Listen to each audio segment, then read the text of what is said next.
With the 2019 NBA draft coming up soon, a lot of people have just been going crazy with their prediction. They are creating these what-if scenarios with all the rebuilding teams and all the trade rumors that's been surfacing. And I know that the actual draft is one of the most hyped up events in the NBA, but to be completely honest with you, the draft shouldn't be as much of a big deal as it is. Because if you think about it, in most cases, the rookies don't come in making a huge impact the first season. It usually takes a couple of years for them to develop. Of course, you have those players that seem to transition from college to the NBA easily, but it's not like it's always the top 10 picks of the draft that make the effortless transition anyway. The draft is just the introduction of potential for the most part. These players aren't going to be your team's savior anytime soon, so chill. With all that being said, a player that I really feel is being slept on is Kevin Porter Jr. This guy is just a flat out scorer, and I really feel that he's a big sleeper in the 2019 NBA draft. And the fact that he's a left-hander and he can score at will, people have been comparing him to James Harden, but I think he has the potential to be even better.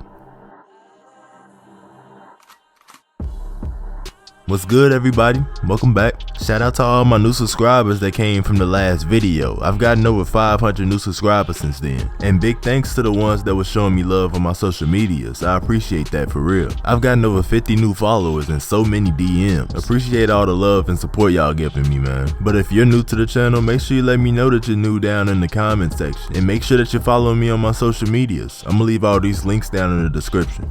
But enough of all that talking. Let's get into this video.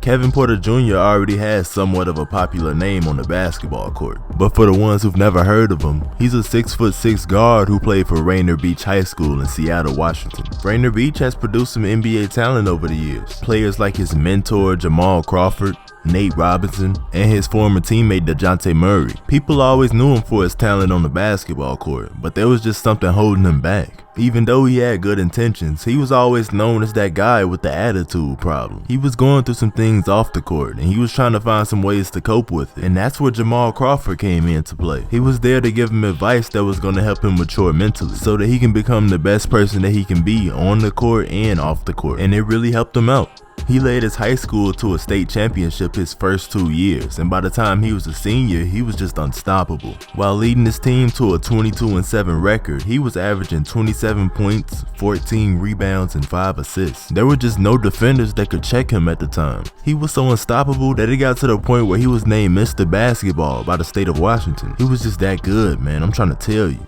Being the #1 player in Washington in the class of 2018, he was getting a lot of offers from a lot of Division I programs, but he felt that the best decision for him was to play at USC. Now, this decision had the USC organization hyped because this was the first 5-star recruit that they got since DeMar DeRozan in 10 years, so they were really looking forward to his play throughout the season. His debut game was on November 6th in 2018, and he started off the season pretty good, putting up 15 points and 5 rebounds. It was a solid performance, but he was really looking to build off of that. He said it himself. He wanted to come in his freshman season averaging 25 points and 10 rebounds, and he wanted to be Pac-12 Player of the Year. He just had so many high expectations he set for himself, but his season didn't go as well as he imagined it to be. During the 5th game of the season, he was driving through the lane and he collided with one of the defenders, and it left him with a thigh injury, and this injury kept him out for nearly 8 weeks. This was really getting in the way of him achieving his individual goals. He eventually returned to the court again on January 10th in 2019, and his first game back he only put up 5 points. He wasn't his usual self, but it was okay. All he needed was to play a couple more games to get his rhythm back, and maybe a couple more practices to get back in shape. But unfortunately, it didn't turn out that way. Only 3 days later from his return, he was suspended indefinitely from the team. He was suspended for undisclosed conduct issues, so basically mind your business. He told a media reporter that this was the toughest 2 months of his life, and that he was very depressed at the time.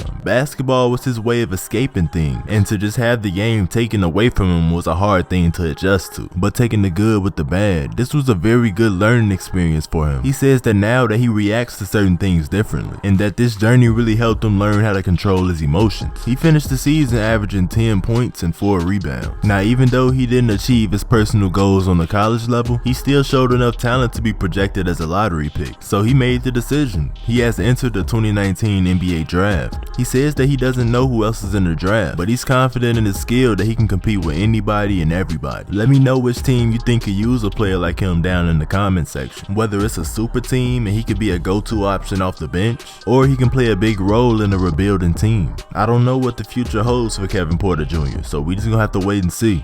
Peace. I don't know what, we feel the lights we flowing. I forgot the hook, fuck it, mama, keep it going. You get the money and blow it. She hold my dick and she blow it. Bitch on the plug like a cord. We let it fat like the fourth. You smoking air like the height. I took her ear to her height. I put my cousin on ice. Put on the op with no license. Put on the op with no lights. Buying too high, paying fans. Sleeping on me till I sang. Beef with me till they crank.